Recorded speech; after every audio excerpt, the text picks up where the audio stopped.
Hey, what's up guys, TheCampingRusher here. Welcome back everybody to another Fortnite video. Today, Season 8, Mythic Shotgun, how it's going to work, how it's going to change the meta. South Korea, major influence in the Epic Games vs. Apple decision, the lawsuit, new default skins, and a lot more. Stick around, here we go. New crew pack is officially available. Alright, the Burning Wolf.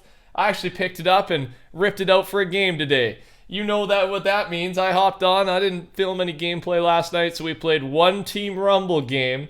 And yeah, hopefully you like it. Hopefully you like it. Actually went well. I'm happy with the skin. I think it's clean. Another original skin, right? I guess taken from the survey, so maybe a concept artist or something, but not a collaboration. And it paid off. I think it's awesome. We also should have the Shang-Chi collaboration in the item shop tonight or tomorrow. It should be the main character, right? You would think. I really do want to check this movie out. I'm excited about this one. For that or the subscription, code TheCampingRusher in the item shop. Thank you so much for the support. It helps more than you know. Also, here's where we're at for the mothership movement tracking. It's getting closer and closer, right? The IO is basically, according to the challenges like purposefully leaving documents out and trying to let the aliens know that there is some sort of plan or let them know where their base is. Then they abduct Corny Complex, and then we get the live event. We see what the heck happens next, right? It's we're close. What do we got? Less than 2 weeks now. Less than 2 weeks. Of course, there's going to be a lot of hype here on this channel as we find out more over the next week or so. Little interesting note from FireMonkey. Based on the blacklisted files for Fortnite, I can confirm that the shark was actually them collabing with SpyJinx. They just never straight out mentioned it. People think SpyJinx took it from Fortnite to use in that game, but it was the other way around. And he's talking about the shark POI. Just a little bit of random information that I thought was interesting. Batman, Fortnite, a couple things. Shina says we'll get more news about the Batman Fortnite crossover on October 16th in the DC Fandom live stream. It will most likely be related to the comic that releases 10 days later, but it could also be related to the movie The Batman, which releases in early 2022. The top reply is my whole locker is about to be Batman at this point.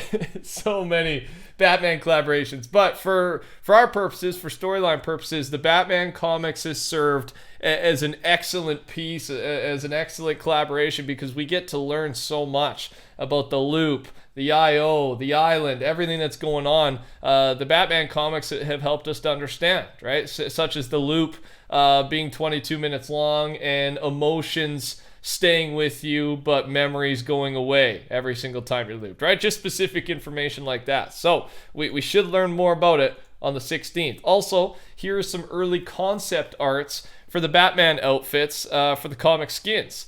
Most of these designs look epic, right? I'm kind of sad we didn't get some of these versions in game, but yeah, keep in mind, we still should have more chances to get these. But yeah, the red one, top left corner, looks sweet. A lot of them look cool. And yeah, hopefully we get to see more down the road as the collaborations continue. Wild Week 13 is named Zap Week. All right.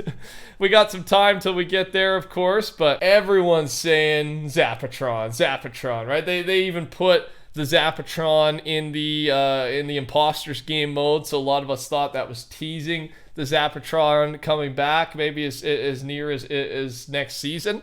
So yeah, it could be Zapper Traps as well. Could be all of them. But I think it'd be a good way to do it. I never got to play with the Zappertron. I started playing in Season 2, and it wasn't in the game when I joined. So I would love it to come back, even if it's temporary. Maybe that's the best way to do it. We'll see. I'll keep you updated once we know more. Make sure to subscribe, turn those noties on, get here early. I'm your guy. Keep you up to date on all things Fortnite. You just got to get here, and thanks for the support. You guys getting here early helps more than you know. A comment from one of you yesterday on the video, and I liked it. I favorited it because I thought it was a good theory. I think during the event, Sloan will be narrating the plan and what is currently happening, just like Jones and the Foundation did. I kept in my thing. I agree, right? But yeah, Pinger is our boy's name here, and I think he's totally right? We've had the voice actor already for Sloan with the storyline trailer this season at the start, so I'm sure she's coming back to help us understand what we're doing in the live event, what's actually going on, what the plan is, because otherwise they won't just do like the text on the screen anymore. They'll do both, right? Again, they're personalizing the story, making you feel a part of it, and I love it, as I always say. I absolutely love it. Big Epic Games fanboy. All right.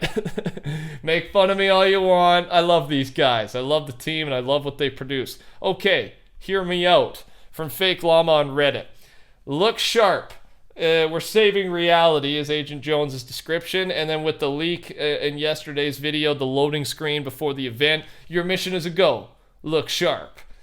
Of course, this might not mean anything, but basically what he's saying here is Agent Jones will be making a return during the live event. Of course, it's just a common saying, but hey, I'm a news channel. I'm going to jump in on the reach. You guys know that. But I hope Jones returns regardless, right? Regardless of if this is why or not, or if this is a hint or not. I hope he returns. Jones is a beloved character. The Foundation, maybe he does, but we haven't heard any word about that. Jones, I think, would be more likely, and we find more out about the Foundation in later seasons. The downloadable devices thing that HypeX talked about 2 weeks ago was spotted yesterday in an image that Epic accidentally published on their website. And it was from this tweet from the 17th of August. Creative Modding will have a feature to download modded weapons, props, and devices via code, and then you put them on your island. Whenever someone enters your island, they have to download them too. They're small in size, though, and then delete them later. All right, so that's coming with Creative 2.0, and we did get an initial look from an accidental image post by Epic Games.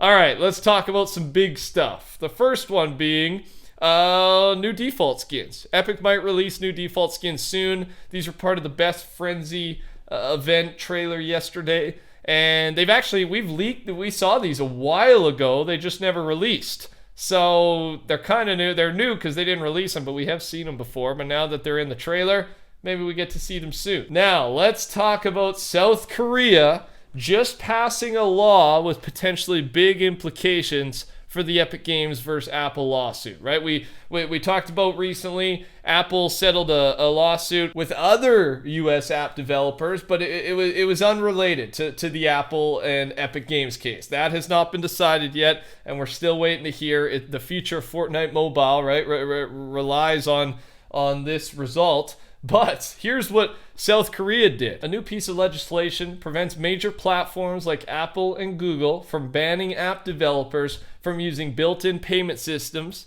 meaning app developers have the freedom to use their own payment systems. This is exactly what Epic Games is trying to do. How it works in Korea, how they're going to do it, is the new law also forbids store owners from reprimanding developers that use alternative payment systems than the ones available on their app storefront.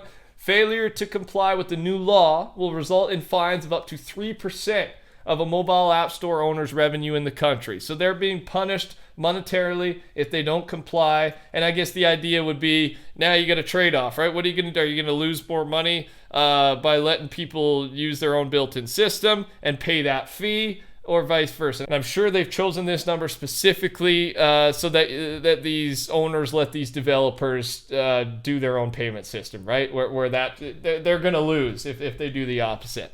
So interesting. This would mean Epic Games, if this was a law in America or all over the world, Epic Games would win the lawsuit. All right, so it's good. Like it's one country deciding with Epic Games in a sense, right? Not like specifically, but regarding the actual issue, and we'll see. Maybe it has some influence. Finally, HypeX. We might get a Mythic/new shotgun next season.